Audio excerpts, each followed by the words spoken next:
All right. How long? You got an hour 15, like your normal time frame. Perfect. You're Perfect. good. You've always got great stuff. I always enjoy listening to. So yes, those that are here, guys, welcome. Whoops, why is my alarm going off? This is my. Anyway, so we have our good friend Aaron Young, who is one of our best friends, a brother from another mother. Is one of my. We've talked about a dream team of people to surround yourself with, vendor wise, and Aaron is one of those guys, and his team at Laughlin Associates is also a big part of teams of our mastermind and fast track students across the country. Because as we talked before today, or this afternoon a little bit, you guys are in business here. You're to be acting professional. You're buying debt from banks. You're investing money from other people. You're using IRAs. You're really marketing to have banks looking and say that person is real, or they pass the smell test, versus I'm just going to do it as a DBA or do other things. No. If you want to be in real estate long term, it's time for you to grow up, put down the toys, and start taking action to make sure that you're doing the right thing, especially as this next downturn hits us. It's going to lead to a lot of opportunity, and I guarantee that many of you want to be sitting there looking the part and acting the part versus like, well, I should have done this and I should have done that. Let's quit with the shouldas and start doing today. So we're glad to have Aaron Young from Laughlin Associates on here today to talk about best ways to protect your assets and kick some butt. So Aaron, I'm here, bud. Welcome. Hey, it's good to be back, Scott and crew and all the people that were wise enough to show up for this training class. Scott does a great job. We love working with you guys, as you know, and we've been doing this for a while now. Yeah, March I think our 5th year of working together on a variety of things now. Yeah, so I'm really grateful for that, and for all the people that are from your community who have chosen to work with us on some level. And so for those that are new that haven't heard any of these things before, I hope you've got paper and pen together, because whether or not you have a corporation or an LLC, if you're going to, as Scott just said, if you're going to get into this business, it's highly lucrative, but the fact is where there's great reward comes risk, and you can mitigate the risk. You just have to get yourself organized properly, and that's what we're going to talk about doing. So with that, should I go ahead and share my screen? Yeah, once you share your screen, I'll jump off here and silence myself, but jump in and moderate the questions and be here. But I want to give everybody the full attention of the screen to your slides, because there's so much valuable information on there for everybody. So good. All right. Well, if you does this look good? Hold on. Here we go. Is it full screen, or do you see? It's not full screen. I still see your icons behind it. So you want to go ahead and there you go. Make it bigger. Oh, now there you go. Perfect. Okay. Thank you, Scott. So welcome everybody. So I call this little presentation the secrets of using a corporation or an LLC. And I need to tell you a couple things. First of all, I'm not a lawyer. I'm not an accountant. I'm a guy who's been buying and selling and running my own companies for 35 years.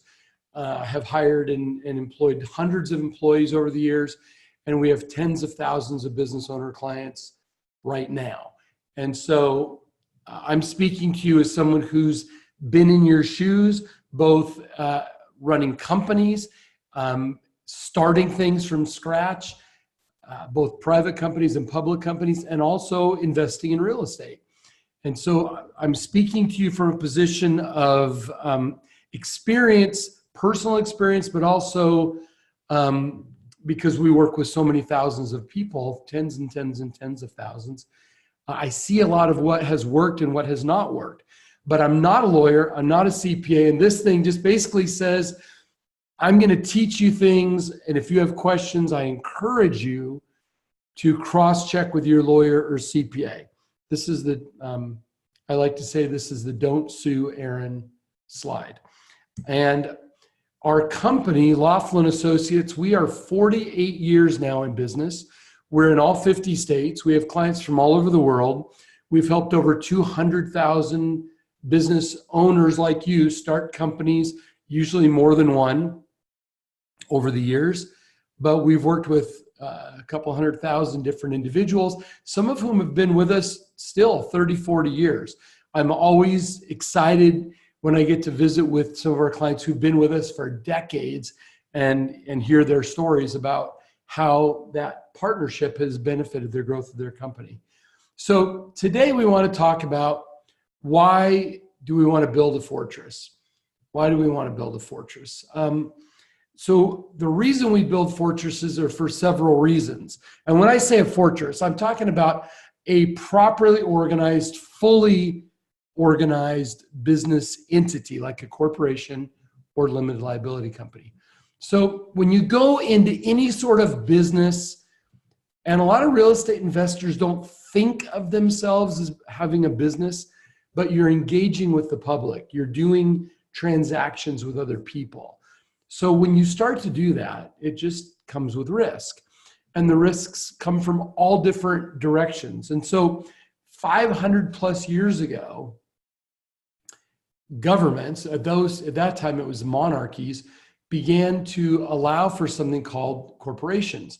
And so for going on 600 years, business entities have been set up to protect the business owner and their personal estate from the business project. So my house, my vacation home, my kids' college savings, my retirement money, my artwork, my furniture, my collectible cars, I fill in the blanks. Whatever is Aaron and Michelle Young's stuff needs to be separated from the business activity that we're going to carry on. And so used to be monarchies, and now it's in the United States, it's individual states allow you to form a corporation or an LLC to give you lawsuit protection, to give you tax benefits. Remember, there are thousands of deductions that entities can take that sole proprietors cannot. So you've got lawsuit protection, tax benefits, protection against creditors. In other words, if the project doesn't work and if you're set up properly, then the ship can sink. This thing you've been doing can die without you dying with it. Okay? And that's the real reason business entities exist, protection against creditors. The creditors, the bills, the obligations of the failed enterprise just get wiped out. You don't have to carry them forward with you. Like, do you remember, what was it called? Scrooge, A Christmas Carol. In A Christmas Carol, Marley's ghost, Scrooge's old partner, Marley, comes and visits him, and he's bearing all the chains of all of his misdeeds. Well, I've met entrepreneurs who are dragging around these heavy chains from failed companies that they didn't organize right, and they're still paying off previous obligations from things that just didn't work out. Well, the government has made it possible for that to not happen. But if you don't follow the rules and do it properly, then you end up bearing that weight going into your future. Estate planning, of course, corporations and LLCs don't die. They just get a new board of directors, they get a new president, they get a new manager. And then there's a level of credibility that comes along with being president of the company. This is not just you doing things out of your shirt pocket. It's you as a properly organized, legitimate business, making deals with potential investors, making deals on buying properties, getting banks and hedge funds to pay attention to you, and so on. So these are the reasons why we use business entities. And whenever we go into any new project, any new thing that you want to accomplish, we want to always begin with the end in mind. In other words, look forward and say, how would I define success? What's the outcome that I want? And then what's the right business entity to help me get the outcome that I desire? Because a lot of people think C corporation, S corporation, LLC are kind of just interchangeable, which could not be any further from the truth. That's like saying I've got a Toyota Corolla and a dump truck and I don't know, a school bus. And yes, you can go from point A to point B in any of those things. But the Toyota Corolla is not great for carrying 20 kids to school, and neither is the dump truck. You could probably put all the kids in the back of the dump truck, but it wouldn't be very safe. Likewise, you wouldn't want to fill up your Toyota Corolla with 2 tons of rock, right? I mean, there's the right vehicle to accomplish the job. So we want you to have the right vehicle. And at the end, when I tell you how we can work together, one of the things we can do is just get on the phone and figure out what needs to happen first. Not everybody that we talk to becomes a client. We understand that you're thinking about things and trying to make decisions that are intelligent decisions. And so we're going to be here to help you move forward. The goal is to get you into the right entity and for you to be organized properly for the circumstance that you're currently in or that you think you'll be in shortly. We don't need to plan for 20 years from now. We need to get you started with the right things at the right time, and no more, no less. So begin with the end in mind. That's our goal. Let's blueprint it out before we start to build. Now, I told you there's all kinds of benefits. There's the legal benefits, there's the tax benefits, there's the protection against creditors, and so on. And I don't know how many of you already have a business entity, but I'm just going to tell you this. Almost everybody that I meet that's what I would call a closely held business. There's 1 or 2 owners. They're typically a small business operating under $5 million in revenue. They're doing things incorrectly. They're casual about their personal engagement with the company, and consequently, they make a lot of rookie mistakes. They commingle. They act as if the business is not separate from them. It's the same as them. It's their baby. It's their creation. It's their thing, and everything in it belongs to them. Well, when you think like that, when you think of the business as your alter ego, you make a lot of dumb mistakes that cause you grief down the road.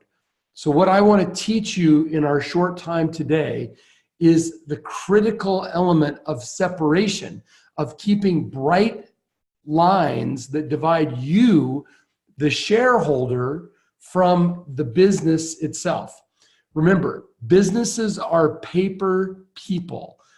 According to the government, they are what's called a legal fiction or a paper person. In other words, they don't have a body of flesh and blood like we do, but otherwise they have their own Social Security number, tax ID number. They can make decisions. They can engage with the world. They can own assets. They can do all this stuff that a person can do. They can't think for themselves. They can't speak for themselves. That's why we have board of directors and we have officers and so on. But the point is, we have to keep you, the human, separate from that paper person. The key to success is separation. I want you to learn these words. I am not the corporation. The corporation is not me. Everybody look up from whatever you're doing, or if you happen to be looking at Facebook at the same time, pay attention here. I am not the corporation. The corporation is not me.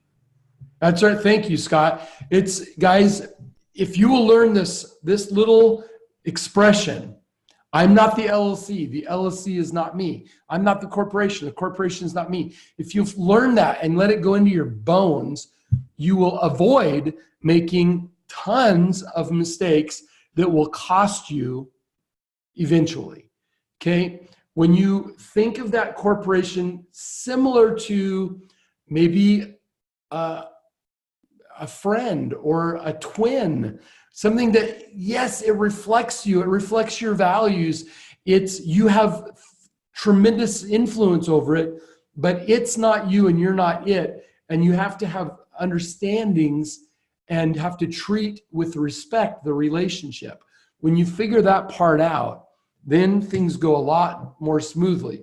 Now, a lot of people say, well, what's the difference between a C Corp, S Corp, and LLC? So let me talk about that for just one moment. A C corporation, corporations start out as a C corporation. Almost all public companies are C corporations because a C corporation is utterly separate from you. It has its own tax return, has its own birthday. It doesn't have to be January 1st through December 31st. It can have shareholders from anywhere in the world, basically. There's a couple of exceptions, but virtually anyone or anything in the world can own shares in a C Corp. But some people consider them more challenging to operate. There's some issues around double taxation that some people worry about. And most of us that are going to be closely held companies, we're not going to have a ton of shareholders. It's going to be us, or us and our spouse, us and our friend, us and our kid, us and our parent. We decide to do what's called an S election. You have 90 days from the time you form the C Corp to decide that you want it to be treated as an S corporation. And you tell the IRS that, and they say, fine. And what happens then is any gains or losses from the activity, instead of being reported on a separate tax return, the gains or losses just flow onto your personal Schedule C on your tax reporting. And S corporation is not really designed to have a lot of shareholders. You can have up to 100 shareholders, but virtually nobody does that. The shareholders all have to be U.S. citizens and human beings. So it can't be a U.S. corporation that owns shares in the S Corp. It can't be a foundation. It can't be a fund. It can't be your aunt and uncle up in Ottawa, Canada that are investing. No, it's got to be American humans. That's who can own an S Corp. And then there's limited liability companies. LLCs were really kind of created to be an upgrade of a general partnership. General partnership, we both shared equally in the liability, which created a lot of problems in our highly litigation-oriented society in the United States. And so LLCs were created, and they're new. Where corporate law is going on 600 years old, LLCs only started in the 70s, 1970s in Wyoming, and took kind of a long time to spread to all 50 states. But LLCs basically say, you and I can go to work together, and our liability is only as great as our ownership stake in the business prospect. And no matter if I were to be sued personally or go through a divorce or something, no matter what the other member of the LLC, you're not going to end up with a different partner. Nobody could take away my membership in our LLC. So it protects all the members of the LLC, and it limits how much can be lost in a judgment situation. And it just creates for a tremendous amount of flexibility. Used in the proper circumstances, limited liability companies are incredibly powerful, but they're not better or more modern or superior generally to an S Corp or a C Corp. As I said before, we want to use the right entity in the right circumstance. LLCs are fantastic for owning real estate because unlike corporations, LLCs are really simple to transfer assets in and out of. That's why we see a lot of real estate and a lot of oil and gas leases in limited liability companies. So hopefully that gives you a little overview of C Corp, S Corp, LLC. And regardless of which one is right for you or which one you currently have, all of them have one giant thing in common. They're all obligated by law to keep corporate formalities. That's the thing that proves that you and the entity are indeed separate. As an owner of a corporation or LLC, you're required by law to document major business activities. All right, and we're going to go into what those activities are. I'm going to give you specific examples, but here's the deal. It's not just a nice idea, it's the law. And if you don't follow the law, and if you ever get examined, then if you haven't done it, you're going to get your protection taken away from you. when you own a corporation or an LLC, you get all kinds of freaking benefits. You get all kinds of financial benefits. It's like getting a 30% pay increase, because there's so many things the company can pay for that you get to take advantage of and benefit from. You can get all kinds of great pre-tax benefits when you follow the rules. When you don't follow the rules, those can be stripped away from you, and maybe years later, you're going to have to repay that. And I'll give you some examples. So you get all the lawsuit protection, you get all the tax deductions, you get the pre-tax life, you get all this benefit. But with these big benefits come big responsibilities. The biggest responsibility and the biggest mistake that we see business owners make is that they are not following the law. They're failing to document the very things that will make it possible for them to take all those deductions, to put up an impenetrable wall against lawsuits, to make it possible to survive the ups and downs of the market, to make themselves a very tough nut to crack, so that somebody who might want to sue you, their lawyer looks at them and says, I'm not going to take this case on commission, on contingency. You're going to have to pay me by the hour, because it's clear that this person is well organized and well protected. So that failure to follow the rules and follow the corporate formalities are what make you a target, or what stop things before they start. And when I'm talking about litigation, 57% of the lawsuits filed in the United States against companies are against small businesses who are making $1 million or less. I mean, top line, $1 million or less, and which is almost everybody. And remember, there's a lawsuit filed against a small business every 22 seconds in the United States. Every 22 seconds, some business owner, some investor, some real estate person is getting sued. And in certain industries, and including real estate, and especially when you're dealing with potentially evicting people or taking over contracts or working with investors, you can do it all right, and somebody can still get grouchy at you and file a frivolous lawsuit. And our experience is that it's really not, if you're going to be in business, it's not if you're going to be sued, it's when are you going to get sued. And I don't care how much you try, the more successful you get, the more people want to come in there and sort of kind of hit you in the shins. They want to poke at you. They want to redistribute some of your wealth.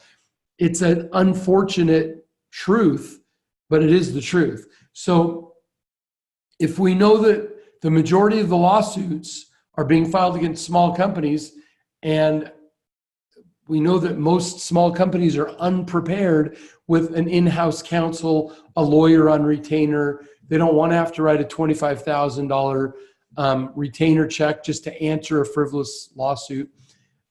It's better to get organized in advance so that that adversary doesn't want to sue you. You stop the lawsuit before it starts. So first, just know we are in a litigious world. We have 5% of the world's population, 94% of the world's litigation. 94%, folks. It's a risk that goes along with going into business. You don't have to fear it. You just have to prepare for it. That's it. What about audits? Audits are another time that they kind of come out of the blue and they hit you and they upset the apple cart. You can't sleep. You're freaking out about, did I keep my receipts? What did I do? What did I not do? I better get my CPA involved. Audits against small companies, $5 million in revenue or less, are up 38%. Why? Because they know small companies under 5 million in revenue are unprepared for the audit. And so it's much easier to go in and find a mistake with a small company compared to a big company. And they know you're disorganized. So what they want to do is look for and exploit that lack of organization. And I'll tell you what, if you are not keeping your corporate formalities, holding board meetings, issuing stock, writing minutes and resolutions, if you're not following the rules, they will disallow your corporate deductions. You'll get audited and you can have perfect, pristine financial records, but the fact that you didn't create that separation between you and the company by following the law, they'll just go, oh, we're not dealing with a corporation. We're not dealing with an LLC. We're dealing with a sole proprietor. And they'll just ignore all these deductions you've been taking, say you owe this money.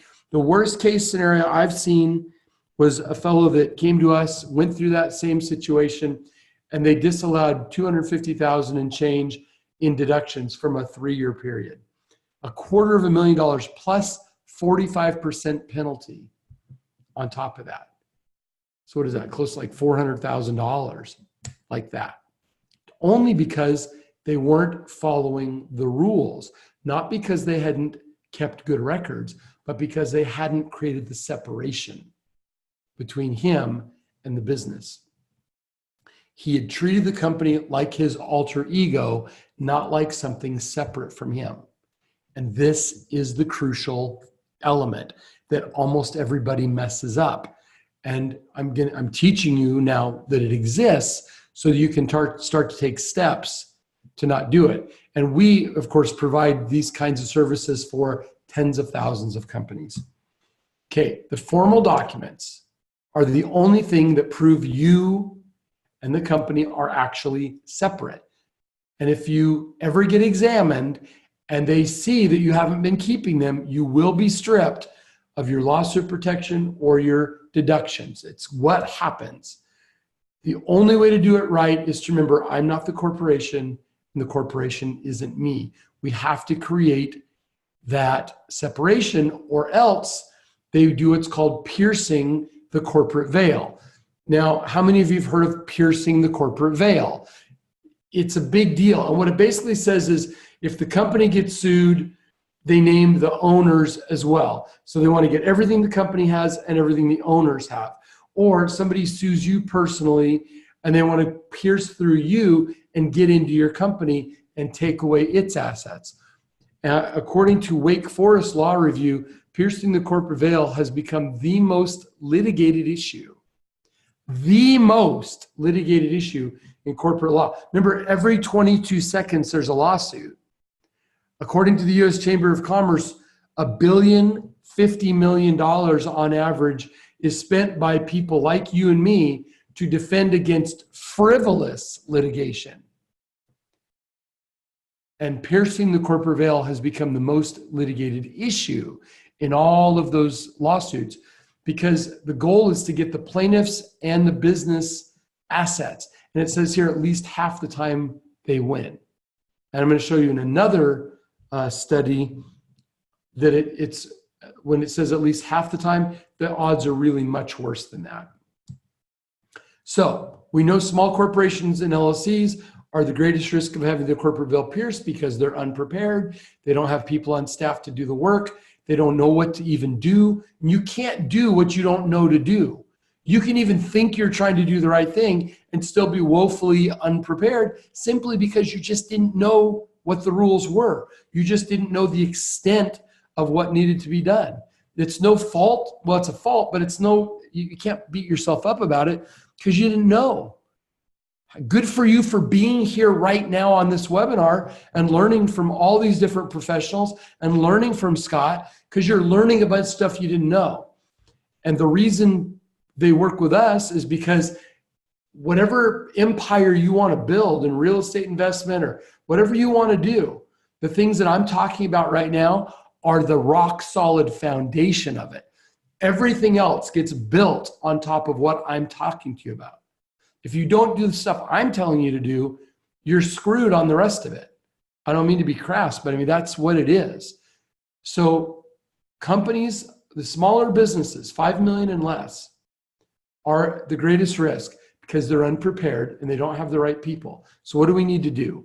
Okay, number one, you've got to start issuing stock. If you've never issued stock or membership certificates, the actual fill out the certificates and issue them from the company to you, you don't own your company. Is that a weird shocker? You don't own it. If the company has never issued you shares, you don't own the company. I don't care what you told the Secretary of State. The court will say, well, you don't own it because you never issued shares. So that's one thing. What else do we need to do? Well, you got to start holding regular board meetings, board of directors meetings. And what that means is, and look at, I know that the idea of holding a board meeting by yourself seems like a wackadoo idea. It makes very little, well, it makes almost no practical, excuse me, had a little hiccup, no practical sense to hold a board meeting with yourself. You know, we're going to call this meeting to order. Let's take roll. Okay, we have a full quorum. Great. Do we have any new business? I'd like to move that we provide gasoline reimbursement or a car allowance to our employees. Well, I don't know. That would be very expensive, and we don't really know where the employees are driving, and we may not have enough money right now to do that. I mean, how would we put any balance on that? Well, here's all I know. If we don't start doing it, we could lose this employee, we could lose this person if we don't start reimbursing them for the expenses. Ooh, I hadn't thought about that. Okay, well, all right, then I second the motion to provide car allowance. Can you see how dumb that is? See how crazy it is? Hey, what do you think? I don't know, you know, but as silly as it seems, it still is the law. It's still the law. So if it's the law, we have to do it. So we have to figure out a way to do it that makes sense. We need to hold board meetings. We need to write minutes of those meetings. On this day, this person or these people got together and talked about this stuff. That's required in every state for every business entity, and it's not once a year. It's not even once a quarter. As a matter of fact, let me go to this next one, because you have a board meeting, you talk about stuff, and then you make decisions, and the decisions are called resolutions. The resolutions say the board of directors is giving instructions to the president or the manager of the LLC to go and do something. This is required in every state for every entity. It's not an idea, it's the law. And the law states that the resolution needs to be written at or near the time of any significant decision. And significant decisions can be as simple as, I'm going to open a bank account. I'm going to take a distribution. I'm going to make a contract with somebody, a lender, for this real estate deal. I'm going to loan some money to somebody. I'm going to sign a lease on a new office space. I'm going to change CPAs. These are all required by law to be written as a board resolution. And yet, probably 97% of the companies don't do it, which is why small business is such a ripe target for audits and lawsuits, because they know you don't do it. So you've got to issue shares or membership. You've got to put those into the share ledger. You've got to hold board meetings and keep minutes and pass resolutions. These are just the basics of corporate formality that show that I am following the law to clearly show that there's separation between me, the human, and this business enterprise. This is critical, folks. And it should be the most important thing that you do. It should be the most important foundational piece, because everything else that you buy, that you invest in, the wealth that you create, the obligations you take on, the deals with your investors, the deals with those people that are in the homes that you now own the mortgage on. I mean, every bit of it will be at risk unless you have a properly organized entity or entities and that they are following the corporate formalities. It all falls to ruin at the first examination if you don't follow the law. What are some other mistakes we make? Well, we commingle funds. We use a business check to write for a personal expense.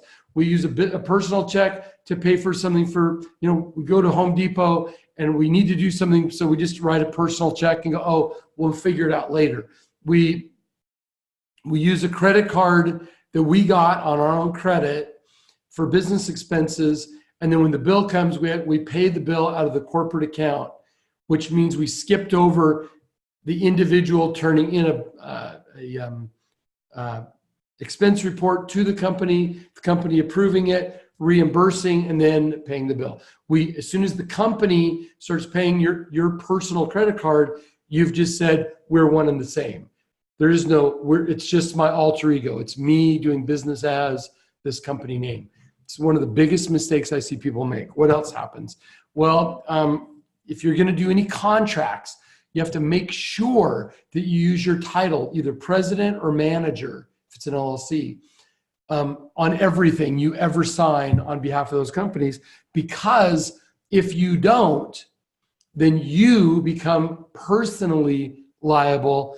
And even if the company were to fail or get sold or whatever, you would still be on the hook for whatever you just signed for. Whereas if you put your title, it squarely places it in, I'm just acting on behalf of the company, and whatever protection the company can afford you, you'll get. They can't come get you personally. It's only the company. Always, always, always write your title, president or manager, okay? Keep your company in good standing with your state. Whatever state it's in, don't let it go into default, because that shows to the government, the IRS, the state taxing board, the state attorney general, any lawsuit in civil court, it shows them you're not serious about this company. Okay, you're not serious about it. So keep the company in good standing. Here's what most people do. They go, I know I'm supposed to do something, but I don't really know what to do. So I'll do nothing. I'll put it aside for now. I'll put it on the shelf. I'll figure it out later, because right now I need to go make some money, do a deal, sell something, fulfill on my contract, do whatever I've got to do. That's more important than following the law. So they do nothing. And often the people that come to us come after the horrible experience is over with. They've gotten themselves beaten to crud, and they come back and say, I can never, ever let that happen again. I call that event-driven. If you're event-driven, you already have the scars. You have already been bloodied and battered. Folks, why not get ahead of it so you don't have to get bloodied and battered, so that you can have Kevlar head to toe, keeping you safe from the bullets and the arrows and the clubs of the people who want to take away what you're building. Get prepared in advance so you're not in trouble if you get into a confrontation with somebody. Don't do this bury your head in the sand thing. People say, but Aaron, come on, what's the big deal? Who's ever even going to look at my corporate record book? First of all, if you have an entity, do you even have a corporate record book? Or did you just do a quick, cheap filing online and you got back articles of incorporation, or you got, your membership agreement for your LLC, and that's it? But you don't have bylaws or an operating agreement or share certificates or a place for minutes, a place for resolutions, a corporate. You don't have something that looks like this picture with the book. If you don't have it, if you don't have all the pieces, you're not a complete corporation. You're acting with you. It's like you have, you're paying a fee. It's like if you went, to use a real estate example, it's like if you went to the county and you paid for all your permits to build a house, and you spend $50,000 on permits to build the house. So that's what happens when you do the cheap filing. You have the permit, but then you never go build the house. You've never constructed what you thought you were building. All you did was pay the government fee, but you haven't actually put the thing itself together. If all you have is that one document, like your articles of incorporation, you are completely and utterly flapping in the wind. You are not complete. you're not legitimate, you're not fully fleshed out, you have paid a fee, but you have not organized the company. And if you haven't organized the company, you are not getting the benefits that you wanted when you formed the LLC or the corporation. You do not have that right now, okay? That's fixable, but you don't have it. People say, who's even going to look at my record book? Well, an investor, the bank, a lawsuit, if you're in a deposition, if you're in an audit, if you're going for a government contract, there's all kinds of, if you're looking for equity financing, if you're trying to sell the company, that's when people will look at your corporate record book. Anything that's legitimate progress and growth in your business, somebody's going to want to see your corporate minute book. Nobody's going to sue me. Why would I worry about that? I'm a nice person. As a matter of fact, nice people get sued every bit as much or more as mean people. To fool yourself into thinking that you're never going to get faced with a lawsuit is just childish. It's immature. If you're in business long enough, you're going to get sued. The question is, will you be prepared for it so it's easy to stop, or is it going to ruin your life? Okay. I have an LLC. Somebody told me I didn't have to do all this stuff. Here's the deal. Statutorily, the way the law is written in all 50 states, LLCs do not have to do corporate formalities.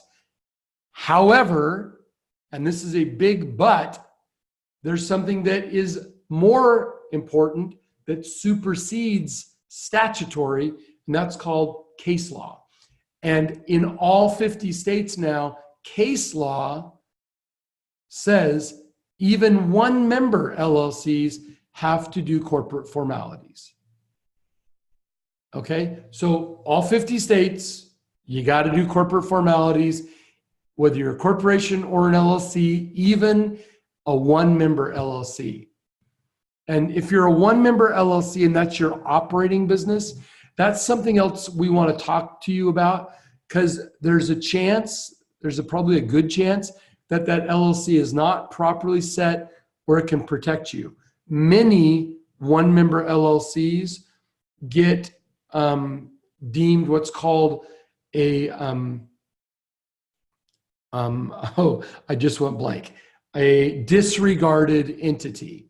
Disregarded. Because when they're not doing certain things, the government says, nah, LLCs were really originally designed for two people and you're just one person. And because of the way you're acting, we ignore it completely. So let's make sure we get on the phone and talk about a one-member LLC, if that's your primary operating business, to make sure that it's protecting you. Okay? I'll never get audited. Well, that's crazy. So audits, if you're a one-member LLC, if you're a sole proprietor, you're the number one audit risk. One-member LLC is next, S Corp, C Corp. Okay? Why? Because the bigger they perceive the company to be, the more they assume you'll have a lawyer and a CPA. And so the smaller they believe you are, the more likely they think you're using TurboTax to do your taxes, or Uncle Bob, he's 84 years old, but he's my uncle, so I use him, or whatever. They know you're unprepared. So there you go. So audits are a big deal. They're painful. And even if you win, you lose, because it takes time. It takes emotional energy. You lose sleep. You lose focus. And by the way, when you get audited, even if you prevail in an audit, you get put on a shorter list where you come up more often. So the odds of getting audited multiple times goes up exponentially if you get audited once, regardless of the outcome of the audit. People say, well, yeah, this corporate formality thing is important, Aaron. I'm going to have my lawyer do it. Well, here's the deal. Your lawyer doesn't want to do it. That's why your lawyer has never solicited you to do it, because they don't want to do it. That's why over 100 law firms, actually closer to 200 firms out there, send that work to our company to do, because they know we do it just as well, we do it fast, and we do it cheaper. That's why lawyers hire us to do corporate formality work for their clients. So if you say my lawyer does it, since I know most small business owners don't like paying legal fees, my guess is that's an excuse to defer this and leave your head in the sand. Okay? So we want to make sure that you're actually getting the work done and not ignoring it. So if you really have a lawyer doing it, great. You're the 1/10 of 1%. Almost nobody has their lawyer do it because it'd be too expensive. Plus the law firms don't want the work. Then other people say, I will do it myself, which I think is absolutely great. There's no reason you shouldn't do it for yourself. So if you're a do-it-yourselfer, I want you to get ready. Now, don't try to write and don't try to take pictures. Just try to read as fast as you can, because I've prepared a short, far, far, far from comprehensive. This is just anecdotal examples of the hundreds of things that need to be done in board resolution. But I want you to be able to see them so that you can make some intelligent choices.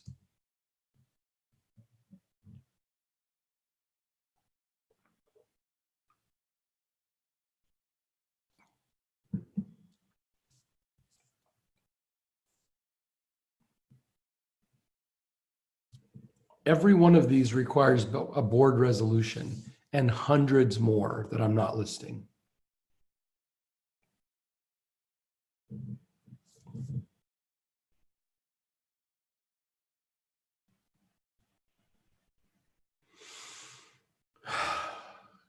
See what I mean?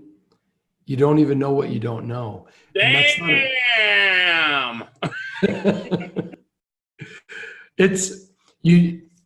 It's okay to feel overwhelmed by this. It's okay to go, what? I have to do what? But here's the thing, folks. This is a tiny example. This is a tiny example. So it's got to be done by somebody who even knows that it's supposed to be done. You can do it yourself, but you have to learn a whole new set of things versus, well, you can ignore it, or you can try to do it yourself, or you can get somebody else to do it. But here's the big question after what I've told you, after what I've taught you. Are you in compliance? Or if you're just getting started, do you want to get out of compliance from day one? Or do you want to do it right? According to Cornell Law Review, if you've failed to keep proper corporate records and you're ever sued, you have a 50 to 94% chance, 94% chance of losing your personal assets to satisfy that judgment. 94% is really bad. That's bad, guys. 94% sucks. So we don't want you to be there.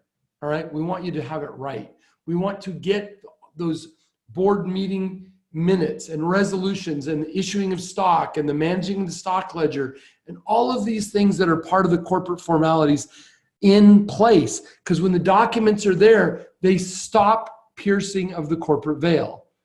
They eliminate it. It goes away. We want to get it done. And if you've been in business for a while and you go, oh crap, I haven't done it, no matter how far behind you are, it's fixable. If you're just getting started and you want to do it right from the beginning. Okay? So I told you we've done this for tens and tens and tens and tens of thousands of business owners. And we have a huge database now of people that we do this exact work for. We call it the Corporate Veil Protection Service. Basically, it's doing all the stuff the board of directors is supposed to do, but when you're one person or it's you and your spouse or whatever, and you're doing it and you're going, I don't really know what to do, and I don't want to have to figure it out.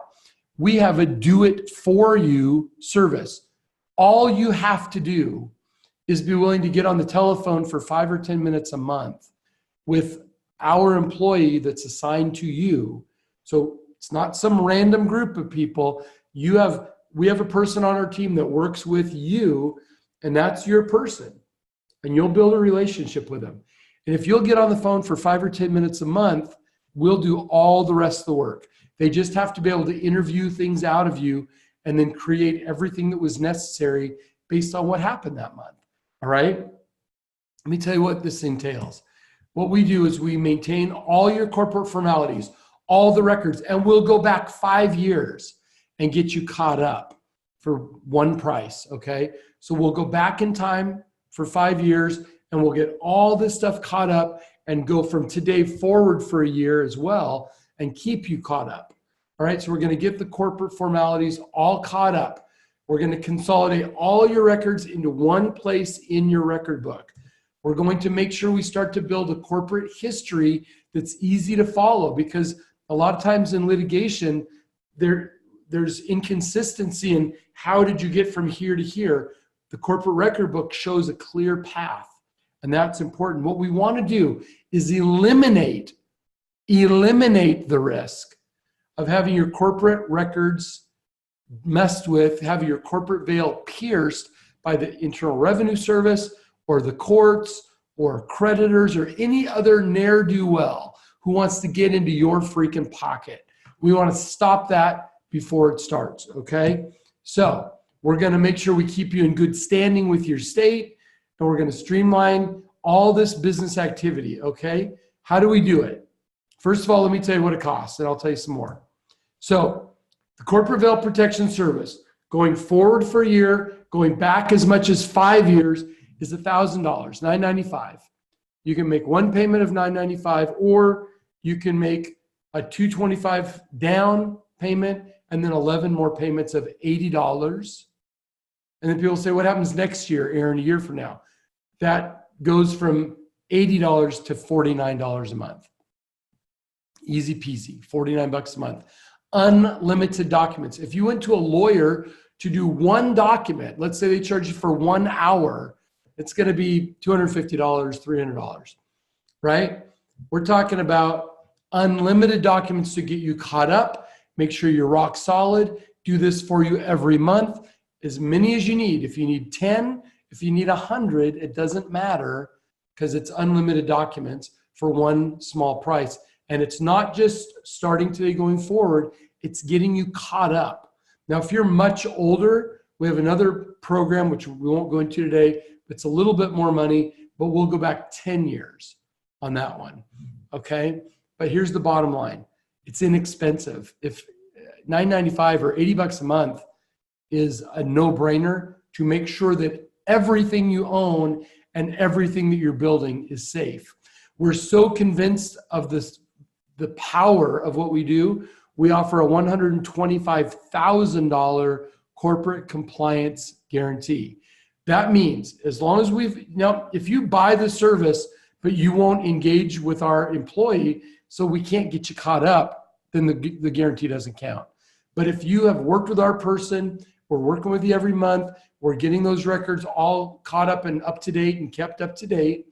So in other words, if you've been using the program and you get your corporate veil pierced, we will pay up to $125,000 in legal and accounting bills to help you get through the mess, okay? We've done this for over 100,000 business owners like you, and we've got an A+ record with the Better Business Bureau. I'm telling you, folks, you don't work with hundreds of thousands and offer this kind of promise, and if you screw it up, your Better Business Bureau rating gets hurt very quickly. A+ rating with the BBB, because this stuff works. That's why 87% of our clients renew this program year after year after year. 87%. That's much higher percentage than even the ones that are staying in business. So these are companies that are being protected, that are defending their tax deductions, that have a big impenetrable wall against legal problems, and we take care of it. They sleep better at night because they know they're safe. Now, you're here on Scott's program, so I'm going to offer some fast action bonuses if you decide to do something today. See at the bottom of the screen where it says corpveilprotection.com? You can open another browser window right now and go to corpveilprotection.com. Open it up and take a look and make a choice, because if you do it in relationship to this. Now, I know some of you will watch this in the replay, and so Scott, we'll give this a few days into next week, okay? Sounds good. For people that watch on the replay. but go to Corp Veil Protection and do it. If you do it in relationship, it's got to be soon, but to this program with Scott, we're going to offer you for a couple of things. One is, and Scott, you've never seen us do this before, but we're offering a comprehensive tax assessment. Wow. Okay, where we're going to identify missed deductions and discover new deductions, because guess what? 80% of people are overpaying their taxes, and this one free thing we're going to do for you, 99.9% of the people we do this for get money back, more money than the $9.95 for the program. So this is a freaking no-brainer. Okay, you're going what? And Scott knows the person I'm talking about. One of our clients that we did this with got $223,000 back. Yeah. $223 freaking $1,000. Do you think that was a happy day for him? Oh my gosh. Anyway, but this is the first, Scott, you've never seen me do this before. Never. But I'm doing different things today than I've done in the past, because I know that some people that are watching have heard me give this presentation before. So I want, if you've seen it, but you haven't acted, I thought, let me give you something new to think about. So we're going to give you the comprehensive tax assessment, and we're offering a brand new thing now that expands, and we're charging for it, but you guys are going to get it. We call it Stay Safe Monitoring. So this is monthly calls that are more than just the interviewing out of you. These are additional compliance things that we're going to help you with. We're going to create a calendar for you around things that you need to, in your industry, in your state, need to be keeping track of, and providing reminders for you to avoid you having late fees or forgetting to do stuff. We're going to be offering consultation assistance with business questions, along with a quarterly, this is brand new, quarterly risk assessment, where there's a moment for you to say, okay, where are we now? What's happened in the last several months? Are there new risks or anything we need to be thinking about as a business that maybe we weren't thinking about 3 months, 6 months, 12 months ago? So we're adding these things in. This is a new thing that I'm going to include as a fast action bonus. Also, I've put together a library of some of the books I think you need to read. And these are not digital versions. We're going to send these books to you in the mail. And so you're going to get some of these books that I just think are freaking awesome. We're going to send you those books in the mail as part of Fast Action Bonus. So you're going to get the Corporate Veil Protection Service, right? You're going to get the this Corporate Veil Protection Service, where we do your minutes, resolutions, manage your stock ledger, do all that stuff, make sure that you're done right. We're going to do that. That's $9.95 every day of the week. Doesn't matter. We don't discount prices. When I do an event like Scott's, I will add things that you wouldn't get if you just went to the website. But if you called tomorrow and you didn't talk about Scott's event, they're going to charge you $9.95 for a Corporate Veil, and you'll get none of the things I'm talking about here. So you're going to get the Corporate Veil Protection Service, which is the foundational rock that you must have to make sure you're getting your lawsuit protection and defending your tax deductions. Then we're going to give you a comprehensive tax assessment. I'm going to send you some great reading material to help you be a better owner. You're going to think better about how to run a business. We're going to give you the Stay Safe Monitoring. We're going to give all of that to you if you act right away in conjunction with this. It doesn't have to be this moment, but because I know you have another day of this, and then some people are going to watch in replay. But I'm going to give it till, I don't know, middle of next week or something. Wednesday or Thursday, we'll cut this thing off so that you can't go back and get all the benefits. But I'm just going to tell you, I want you to take action. You're thinking about it now. Take action now. You can go, or during the week, not right now. There's nobody there right now on Saturday afternoon. But during the week, if you want to talk to somebody, call 800-648-0966. Write that number down and call my office and talk to any of our consultants. Tell them that you were on the Note Camp conference that was held this weekend, that you work with Scott Carson. And I'm going to do something else. Here's something else. If you don't have a corporation or an LLC and you are just getting started and you're going, okay, I want to do it right. What we'll do, because we won't have to go back in time. We won't have to go backwards and get things caught up. So what I'll do, if you were to call us normally and we're going to do a complete incorporation or LLC. So that's not only filing with the state, but that's your corporate minute book. It's your initial meeting. It's the stock certificates. It's a fully fleshed out, done for you, real corporation. You'd pay $3,000 to $5,000 for a law firm. We charge $495 plus the filing fees. I'm going to include not the filing fees, whatever, because each state's different. But for that same $995, we'll set up a corporation or an LLC for you, fully fleshed out, and do corporate veil protection service going forward from that moment forward for a year, plus give you these benefits for the same $995 plus the filing fees. Or you can do $225 and 11 payments of $80 plus the filing fees, and we'll get your first corporation set up for you. So whether you're just getting started or you've been going but you're behind, let's solve that problem now. And it's inexpensive, guys. And there's so many benefits to getting it done right. I'm just telling you. So you can go to 1-800, you can go to Corp Veil Protection now and pick which thing you want, either payments or one price, and we'll get all this started for you at the beginning of the week. Or if you want to talk about it and ask some questions, call the number on Monday or Tuesday, call them and say that you were at Note Camp. This is called Note Camp, isn't it, Scott? No, it's a virtual note buying workshop, but that's okay. Okay, I'm sorry. I'm thinking of Note Camp, but virtual note buying workshop. But just say you were on the Scott Carson event on the weekend that Aaron spoke at. All you have to do is tell them that, then they know what the rules are. Because if you don't tell them that, they're not going to give you any of the bonuses. You get the same pricing, but you're not going to get any of this stuff. So with that, any questions, anything at all I can do? And as I'm answering questions, open a browser window, go to Corp Veil Protection. If you know that this is something that needs to get done, let's get it done.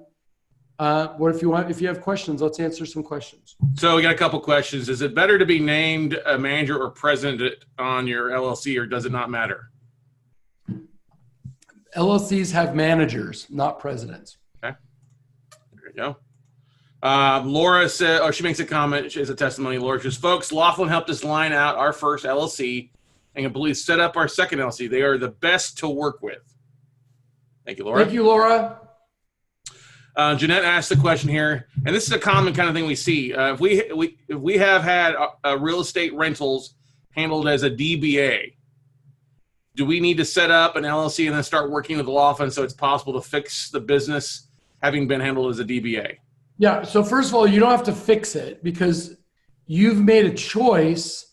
DBA means you've come up with a business name, but it's just you. You're a sole proprietor. That means that you have zero separation and zero protection. If somebody slips and falls at one of your rentals, some kid falls through a plate glass window and gets all cut up. Some kids come onto a job site while you're refurbing a house, or there's a fire, or there's anything. Any place where you could get sued, you don't just risk the rental properties, you risk everything else you own. So you don't have to fix it. You have to make a decision if you want to limit your liability by separating assets into different buckets so that one incident doesn't wipe everything out. We would, of course, we subscribe to the idea, and I, as a multiple business owner, you're hearing me talk about Laughlin right now, guys, but let me just tell you, Laughlin's great. We've got a whole bunch of employees. We got all these clients, been around for going on 50 years.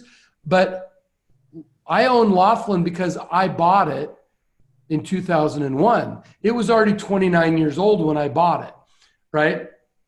I own lots of companies. And I would not even consider owning. I mean, I have a farm. We live on a farm. The farm stuff is all in a separate corporation. Because if somebody gets hurt on one of my horses, right, they can sue the company that owns the horse, but I don't want them to sue me. And I certainly don't want Laughlin or Unshackled or, Freedom, the Lookout, or all these other companies that I own that all have their own business enterprise in them. I don't want those getting hurt. So for you, the more you separate your risk, the faster and safer you can grow your wealth. And we can help you do it. Good point. Good point. There are questions there. That is a really good question. I've heard it's wise to have each property held in separate LLCs. Is this correct? I think it depends on how much equity is in the property. Because you could have 100 properties that have virtually no equity in them, and you could have them all in one LLC because there's nothing to lose. Yeah. But if you have $100,000 equity or $250,000 or $1 million, I would start separating that. Whatever your tolerance of risk is, when you get to that tolerance point, then you form the next LLC. If you have real business, there'd be one LLC and a note buying business and a different LLC. Yeah, I would. That's the thing I would recommend if you're doing specific business class operations, have it in separate LLCs. I mean, I've got separate books here on my shelf for different entities that we have and different, intellectual property we have. I mean, I've got the podcast, a separate owned entity. I have the education business, We Close Notes, a separate entity. And then I have my real estate stuff in separate entities as well out there too. So no, Jeanette, it does not cost $9.95 for each LLC, does it, Aaron? Well, if we're going to do the corporate records, right, not forming new companies, the first one is $9.95. The second one is $5.9. Any subsequent ones are $5.95. So we do give you a substantial discount if you have multiple LLCs. And I've had people that had 2 or 3, and I've had people that had 45.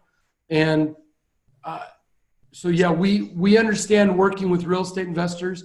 And if you have a bunch of entities, we'll look at the whole thing and come up with pricing that makes sense. But just know the first one's $9.95, the second one's $5.95. Perfect. There you go. Good stuff there. Yeah, guys and gals, great service. I talk to Debbie. Debbie calls me about once every 2 weeks. A lot of times she sends over forms that I'm actually filling out a form right now from Debbie at Laughlin because she's the person in charge of my accounts over there. Joe asked a question. My solo 401k rentals, rentals are LLC. My non-qualified rentals are in an S Corp. Both formed July 2011, Nevada corporate headquarters in Las Vegas. Can I go back and recreate my board minutes over the years and issue stock certificates? Yeah, so Nevada corporate headquarters, NCH, I've known them, Court Christie, and Court and I work really closely with the government in Nevada to protect the unique Nevada business laws. So he and I are very, very friendly competitors. They have different perspective on how to operate with people. So they sell more, we keep more over time. But NCH is great. But we can do all this work for you without in any way negatively impacting your relationship with, if you want to keep working with NCH. Cool. Good stuff. Guys and gals, great stuff there, Aaron. As always, brother, thank you so much. You got always a pleasure. Yep. Always a pleasure, brother. We'll see you in a couple weeks in Orlando. We're looking forward to it. Good. We'll see you in Orlando. And guys, thanks for being here. Go to courtvailprotection.com or call that number. And we're always here. We're always here to help you. Yeah, there always are, everybody. If you've got questions, got in-depth questions about what to do, pick up the phone, give them a phone call. They're glad to answer questions for you there and help identify the right solution for you. That'll help you get everything rock and roll and get your business and entities back on track. So, right. Thanks, Scott. Thanks, Aaron. Have a great rest of your weekend, brother. We'll see you later. Bye-bye. All right, everybody. We're going to take a 12-minute break here. Come back right at 3:30 Central Time. So about a 12, 13-minute break, and take a little break. Grab something to drink, stuff like that. We've still got quite a bit of information to cover in the last 2 hours. We'll probably wrap around 5:30 today. So still got quite a bit of content to go through for you. So make sure you're buckle up, grab some drink, run the restroom, and we'll see you all back in just a few minutes.